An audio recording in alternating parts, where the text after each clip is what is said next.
এই যে পাহাড়ের মানুষরা যে রাস্তা দিয়ে চলাফেরা করে, এটা হলো খুবই সরু একটা রাস্তা, খুবই বিপজ্জনক বলতে হয়। এই রাস্তা দিয়ে মানুষ, এই যে নিচে আছে কিছু ফ্যামিলি আদিবাসী, ওরা বাসায় থাকে, এখানে ওদের বাসা এখানে থাকে। আর যে রাস্তাটা, এই রাস্তা দিয়ে ওরা চলাফেরা করে। আর এই যে দেখেন প্রাকৃতিক সৌন্দর্য, আল্লাহ তাআলার যে একটা নিয়ামত, কত সুন্দর আল্লাহ তাআলা।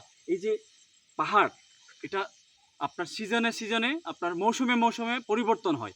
এই যেমন এখন একটা খরার সময় আছে, আপনার এই চারোদিকে পাতা মরে গেছে গাছের, কিন্তু আপনার যে একটা ভিউটা অসাধারণ, আল্লাহ তাআলার নিয়ামত। আবার যখন বৃষ্টি হবে তখন আরো সুন্দর লাগবে, তখন চারোদিকে সবুজ আর সবুজ, সবুজে অরণ্য হয়ে যাবে একবারে। বলেন দেখেন কত সুন্দর রাস্তা। এই যে রোডটা দেখেন, এটা কত গহীনে আছেন আপনি, চিন্তা ভাবনা করতে পারবেন না যে আপনি কোথায় আছেন।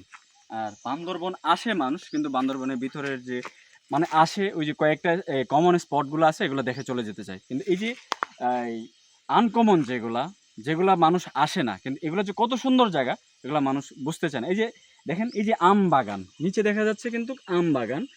আর পাশেই আমরা যেখানে দাঁড়িয়ে আছি, পাশেই কিন্তু সব হলো সেগুন বাগান। সব কিছুর একটা যৌথ খামারের মতো বললেই চলে আর কি জিনিসটা।